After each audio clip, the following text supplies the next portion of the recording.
સ્થિત નંદિની ગૌ શક્તિ પીઠ સહિતની સંસ્થાઓ દ્વારા કરવામાં આવેલી વૈદિક હોળીની પહેલને પગલે ભરૂચ શહેર અને જિલ્લો વૈદિક હોળી તરફ વળ્યો છે। કવિઠા ખાતે આવેલા નંદિની ગૌ શક્તિ પીઠ દ્વારા ગીર ગાયના ગોબરમાંથી પ્રદૂષણ રહિત સ્ટીક સાથેની કીટ બનાવી વિતરણ કરવામાં આવી રહ્યું છે। સનાતન ધર્મમાં ભારે મહાત્મ્ય ધરાવતા હોળિકા દહનના પર્વને હવે આંગળીના વેઢે ગણાય એટલા દિવસો બાકી છે, ત્યારે હોળી ધૂળેટી પર્વ સાથે હોળિકા દહન માટેની તડામાર તૈયારીઓ ચાલી રહી છે।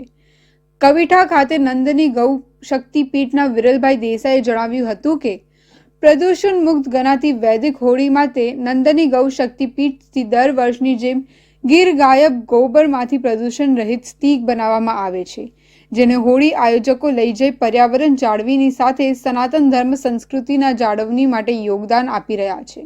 નમસ્તે, જય ગૌ માતા। મિત્રો, આજકાલ વૈદિક હોળીની ખૂબ ચર્ચા પણ ચાલી રહી છે અને સમગ્ર દક્ષિણ ગુજરાતમાં તો બિલકુલ આપણે લોકોએ નક્કી કર્યું છે કે વૈદિક હોળી ઉજવીશું। ત્યારે વૈદિક કાળમાં નવનેષ્ટિ યજ્ઞ તરીકે ઓળખાતો હતો। આખરે એ હોલિકા દહન નહીં પરંતુ એક પ્રકારનો યજ્ઞ હતો। આપણી હિન્દુ સંસ્કૃતિ અનુસાર યજ્ઞનું મહત્વ છે, આપણે યજ્ઞને માનનારા છીએ અને યજ્ઞ કરીએ છીએ ત્યારે આહુતિ આપીએ છીએ। આહુતિ હંમેશા આહુતિ જે શુભ વસ્તુઓ છે એની આહુતિ અપાય છે, અશુભ કે બિન ઉપયોગી વસ્તુઓ છે એની આહુતિ નથી આપતા। જેમ કે ઘરમાં પડેલું જૂનો પતંગ કે જૂની લાકડાની ખુરશી, આની આહુતિ ના આપવાની હોય। શું પ્રહલાદના સમયે આવી આહુતિ આપતા હતા આપણે? ના। તો શુભ વસ્તુઓમાં આપણે જે ધાન્ય તૈયાર થતા હતા એની આહુતિ આપવામાં આવતી હતી, એટલા માટે ગ્રામ્ય વિસ્તારોમાં આજે પણ એ જ ચાલી રહ્યું છે। એવા પ્રકારની સામગ્રી છે એની આહુતિ આપવામાં આવે છે ગ્રામ્ય વિસ્તારોમાં। શહેરી વિસ્તારો આનાથી દૂર થયા અને બિલકુલ નકામી વસ્તુની આહુતિ આપે છે। આમાંનું એક છે એ શુદ્ધ એટલે ભારતીય નસલની જે ગાયો છે, જર્સી ગાય એમાં નથી આવતી કે ભેંસ પણ ના આવે, જે ભારતીય નસલની જે ગાયો છે એવી ગાયોનું જે ગોબર છે એ ગોબરમાંથી આ પ્રકારે ગૌકાષ્ટ બનાવવામાં આવે છે, જે લાકડાના વિકલ્પ તરીકે છે।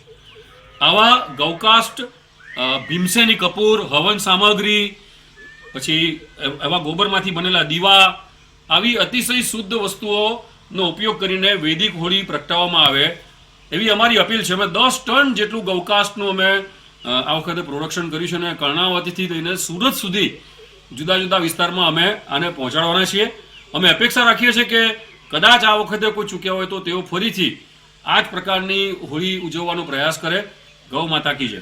વૈદિક હોળી માટે દેશભરમાં અનેક જગ્યાઓ આ પ્રકાર લાકડાની જગ્યાએ ગોબરમાંથી બનેલી સ્ટીક અપનાવાઈ રહી છે અને પ્રદૂષણ મુક્ત અને વૈદિક પરંપરા મુજબ હોલિકા દહન કરી ભારતીય સનાતન સંસ્કૃતિનું પાલન કરવામાં આવી રહ્યું છે।